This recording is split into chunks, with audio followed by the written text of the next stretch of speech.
వలసల విధానం నిరాఘంటంగా సాగుతున్నప్పుడు ముఖ్యంగా ఇల్లీగల్ ఇమిగ్రెంట్స్ ఏ పర్పస్ తోటైతే మైగ్రేషన్కి వస్తున్నారో వాళ్ళు ఆ పని చేయకుండా మిగతా వాటిలలో కూడా పార్టిసిపేట్ చేయడం వల్ల లోకల్గా బాగా నష్టపోతున్నాం అనేటటువంటి పరిస్థితి ఏదైతే ఉందో అది ఇక్కడ ప్రజలు గమనించారు, ప్రభుత్వాలు గమించాయి.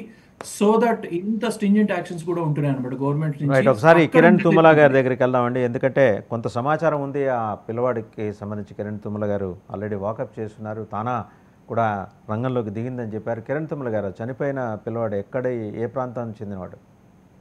సార్ అంటే చనిపోయిన పిల్లవాడి గురించి ఎక్కువ డీటెయిల్స్ నేను కనుక్కోలేదండి.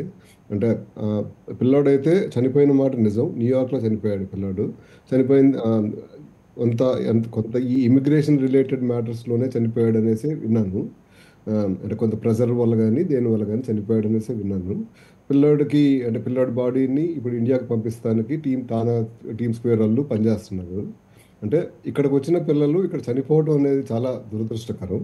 అంటే ఎవరైనా కానీ మన పిల్లలు చనిపోవడం అనేది చాలా దురదృష్టకరం. పిల్లలు కూడా అర్థం చేసుకోవాల్సింది ఏంటంటే చనిపోవటం వల్ల ఏది సొల్యూషన్ కాదు. చనిపోవడం వల్ల ఇంకా ఎక్కువ ఎక్కువ పెయిన్ ఉంటుంది. అంటే పుట్టించిన వాళ్ళకి చుట్టుపక్కల వాళ్ళకి పెయిన్తో పాటు ఆర్థికపరమైన ఇబ్బందులు కూడా చాలా ఉంటాయి. ఇక్కడ నుంచి ఇప్పుడు తానా టీమ్ స్క్వేర్ వాళ్ళు కనుక ఇక్కడ నుంచి బాడీ పంపించాలంటే దగ్గర దగ్గర $9,000 నుంచి $10,000 ఖర్చు అవుతుంది. ఆ లోకల్ కమిషనర్ వాళ్ళు వీళ్ళు ఆ పర్మిషన్లు అంటే ఇప్పుడు మనిషిని పంపించడం ఈజీ కానీ బాడీని పంపించాలంటే మళ్ళీ ఆ డెడ్ బాడీ సర్టిఫికేట్లు, ఎంబాబింగ్లు అవి ఇవి చాలా చాలా ఇబ్బందులు అవుతాయి. తానా టీమ్ స్క్వేర్ చాలా కష్టపడి దగ్గర దగ్గర 15-20 ఏళ్ళ నుంచి దీని మీద పనిచేసుకుంటూ ఒక ప్రాసెస్ ఏర్పాటు చేసింది. ఆ ప్రాసెస్ వల్ల కొంత వెసులుబాటు ఉంటుంది, కానీ పూర్తిగా వెసులుబాటు కాదు. చనిపోవటం వల్ల మనం సాధించేది ఏమీ లేదు. ఇక్కడ చనిపోవడం కంటే బతకడమే చాలా తేలిక. అది అర్థం చేసుకోవాలి అందరూ. ఇక్కడ బతకడం చాలా చాలా తేలిక. నేను పోయినసారి చెప్పినట్టుగానే కేవలం $900 $900 సంపాదించుకుంటే మీకు నెల గడిచిపోద్ది. ఇక్కడ నెలలు గడవటం ఇబ్బంది కాదు. ఇక్కడ ఇబ్బంది అంటే మనం లీగల్గా ఉన్నామా ఇల్లీగల్గా ఉన్నామా అనేది ఇబ్బంది, ఇందాక చెప్పినట్టుగానే.